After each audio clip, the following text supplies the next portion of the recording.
बहुत अच्छा माहौल है इधर का, बहुत अच्छा अमला है, सारा कुछ मिलता है खाने के लिए, बाहर भी लेके जाते हैं और टीवी लगा हुआ है, जो ड्रामा वगैरह देखने हैं वो आप देख सकते हैं। पहले वाली लाइफ ज़्यादा अच्छी थी या अब वाली ज़्यादा अच्छी है? अब वाली ज़्यादा अच्छी है। वैसे अब क्रेविंग होती है इंजेक्शन की? नहीं, बिल्कुल भी और अगर हो तो क्या करती हैं? होती ही नहीं है। आप अब इनसे बात करें तो आपको नहीं लगता ये नफ्सियाती या ज़हनी तौर पर कोई मरीज़ हैं?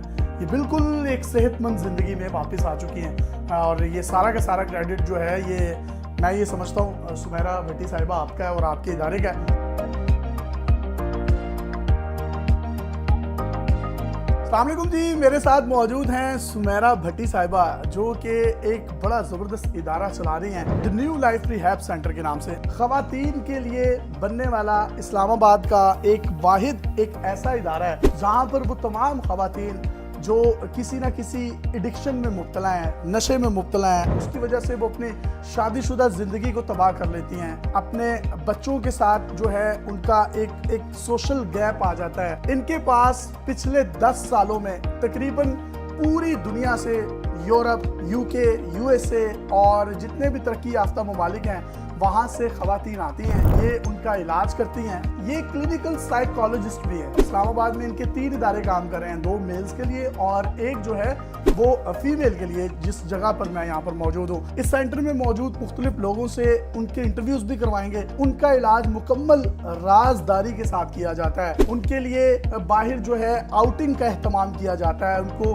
पार्क्स में ले जाया जाता है, फैसल मस्जिद का विजिट करवाया जाता है। ये 2-4 बरस की बात नहीं, एक निस्फ सदी का किस्सा है। इससे पहले भी हमने 4 से 5 इनके इंटरव्यूज किए और जो इनका फीडबैक है बहुत ज़बरदस्त है। आज क्या है हमारे पास और बहुत से लोग जो हैं वो जानना चाहते हैं कि ख़वातीन के लिए भी इस तरह के कोई रिहैबिलिटेशन सेंटर्स मौजूद हैं इस्लामाबाद जैसे सिटी में। फीमेल जो है उसके ऊपर फोकस करना बहुत ज़रूरी है और ये से आपने सवाल किया कि इस्लामाबाद में मौजूद है सेंटर्स, बिल्कुल होंगे, लेकिन इस तरह सेपरेट कोई भी मौजूद नहीं है। तो ऑलरेडी बहुत बड़े रिहैब सेंटर्स हम रन कर रहे हैं जिसमें मेल एडल्ट और फीमेल एडल्ट को हम ट्रीट करते हैं, लेकिन हमें ये लगा कि अभी इनके लिए फीमेल के लिए सेपरेट एक इदारा होना चाहिए जिसमें इनको हम प्रॉपर जो है फैसिलिटेट कर सकें। इस्लामाबाद हेल्थ रेगुलेटरी अथॉरिटी से रजिस्टर्ड है हमारा जो इदारा है। यहाँ जितनी भी फैसिलिटीज दी जाती हैं, ट्रीटमेंट प्रोवाइड करते हैं, वो एविडेंस बेस्ड होता है। तो मैं ये चाहता हूँ कि अगर कोई पेशेंट है तो हम उससे भी गुफ्तगू करें।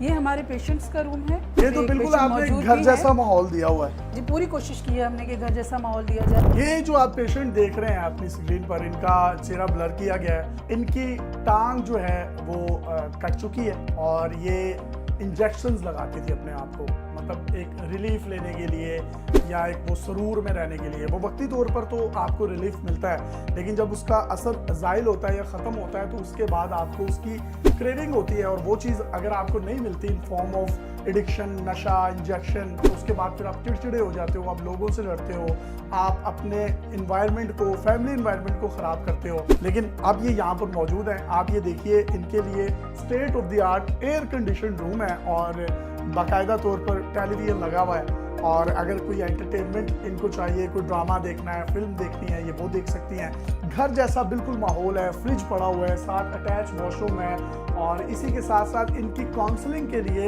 यहाँ पर बाकायदा तौर पर लोग मौजूद हैं, इनका स्टाफ मौजूद है, इनको आउटिंग के लिए ले जाया जाता है। ये कब आई थी और अब इनकी सूरत हाल क्या है और जब ये आई थी तब क्या था? इनको ऑलमोस्ट 1 मंथ होने वाला है और जब ये आई थी उस वक्त ऑब्वियसली बहुत डिप्रेस्ड और बहुत प्रॉब्लम में थी, बहुत पेन में थी, क्रेविंग्स बहुत ज़्यादा थी इंजेक्शंस की, लेकिन अभी ये कि क्रेविंग्स उससे दिन में कितने इंजेक्शंस लगा रही थी? तो दिन में जो है ना वो 5 इंजेक्शंस ले रही थी। और ये जब लगाता है इंजेक्शन मरीज तो उसको कोई मज़ा आता है? बिल्कुल, उनको जो है ना यूफोरिक फीलिंग होती है, सुकून महसूस होता है, नींद आना शुरू हो जाती है, तो एक तरह का एक बज़ होता है। अब इनका कितना है पर डे इंजेक्शन कम हुए हैं? अभी जो भी इनको मेडिकेशन देते हैं वो FDA से अप्रूव्ड होती है। अब ये है कि वो क्रेविंग को मैनेज करते हैं, इनको कोई इस तरह का इंजेक्शन नहीं दिया जा रहा। इंजेक्शन की जरूरत बिल्कुल नहीं होती, फर्स्ट डे से ही इंजेक्शन स्टॉप कर देते हैं। इससे बात करते हैं और इनका मौक़िफ़ भी आप तक पहुंचाते हैं। मुझे बताइएगा कैसी तबीयत है और कैसा फील कर रही है? अल्हम्दुलिल्लाह मैं बिल्कुल ठीक हूँ। क्या क्या मिलता है यहाँ पर, क्या क्या करती हैं, कुछ बताना चाहेंगे हमारी ऑडियंस को? बहुत अच्छा माहौल है इधर का, बहुत अच्छा अमला है, सारा कुछ मिलता है खाने के लिए, बाहर भी लेके जाते हैं और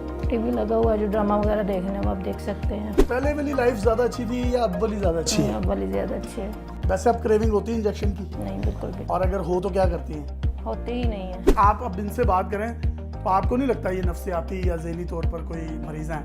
ये बिल्कुल एक सेहतमंद ज़िंदगी में वापस आ चुकी हैं और ये सारा का सारा क्रेडिट जो है ये मैं ये समझता हूँ सुमेरा भट्टी साहिबा आपका है और आपके इदारे का है।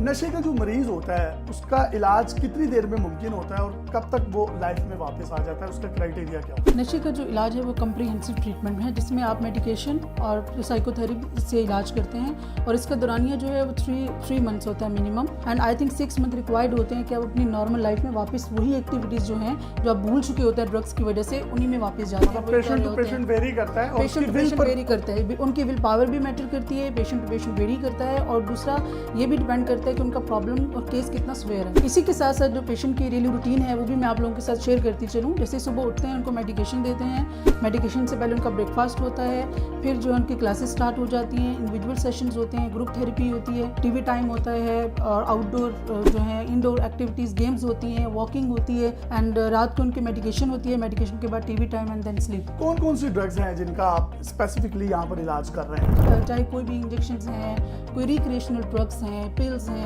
किसी भी किस्म की एडिक्शन है तो उसका ट्रीटमेंट यहाँ मौजूद है। हमने बाज़ ये देखा है कि जब तक इलाज हो रहा है तब तक मरीज सेट है, जब उसने छोड़ा है उसके बाद उसकी एडिक्शन मजीद बढ़ गई है। ये ऐसी बात नहीं है, देखिए जिस तरह बाकी डिजीज़ हैं उसी तरह ये ड्रग एडिक्शन की भी डिजीज़ है, इसमें भी रिलैप्स के चांसेस होते हैं। एक अच्छी बात ये है कि जो फीमेल के रिलैप्स रेट है वो बहुत कम है। मैम आखिर में कोई पैगाम देना चाहें तो आप दे सकती हैं। नशे की बीमारी जो है इसको अंडरस्टैंड करना ज़रूरी है, ये कोई करैक्टर का फ्लॉ नहीं है, ये भी एक डिजीज़ है। आप यहाँ आएँ, आपकी प्राइवेसी का ख्याल रखा जाएगा, किसी भी सूरत में कॉन्फिडेंशियलिटी को हम ब्रीच नहीं कर सकते और आपको एक बेहतर इन्वायरमेंट प्रोवाइड करेंगे और इस यकीन के साथ कि इंशाल्लाह आप इस चीज़ से ज़रूर निकलेंगे और एक नई लाइफ आप ज़रूर इंजॉय करेंगे। ये जिस तरीके से हम एंटर हुए थे तो बिल्कुल राइट साइड पर आप ये देखिए कि इनका एक बड़ा ज़बरदस्त dedicated state of the art room है और जहाँ पर रिसेप्शन होती है और उसी के साथ साथ आप ये प्रे एरिया भी देख सकते हैं और ये इनका खूबसूरत किचन है जिसमें एक घर जैसा माहौल है और जो पेशेंट चाहता है उसकी रिक्वायरमेंट के मुताबिक उसको जो है एक हेल्दी डाइट दी जाती है। इसी के साथ साथ जो इनका स्टाफ है वो इतना डेडिकेटेड है जो कि इनकी यहाँ पर काउंसलिंग करता है और उसके बाद इनको यहाँ से इस सेंटर से बाहर लेकर जाया जाता है और वहाँ पर इनको आउटडोर एक्टिविटीज़ करवाई जाती हैं। तो मैं ये समझता हूँ कि ये ख़वातीन के लिए तो एक ज़बरदस्त इक़दाम है ही है। जो इनके मेल्स के 2 अलहदा से रिहेबिलिटेशन सेंटर्स हैं जो कि इस्लामाबाद हेल्थ रेगुलेटरी अथॉरिटी से मुस्तनद हैं, मंजूर शुदा है। आप लोगों को ये रिकमेंड करूँगा कि अगर आप में से आपका कोई दोस्त, रिश्तेदार, भाई या कोई दूर का दोस्त है तो आप उसको रिकमेंड करें। इस सेंटर के हवाले से मज़ीद डिटेल्स कभी फ्यूचर में लेकर आपकी खिदमत में हाजिर होंगे। तब तक के लिए अपने मेज़बान को इजाज़त दीजिए और देखते रहिए डेली पाकिस्तान। नंबर्स आपको स्क्रीन पर नज़र आ रहे हैं, आप इनसे रब्ता कर सकते हैं।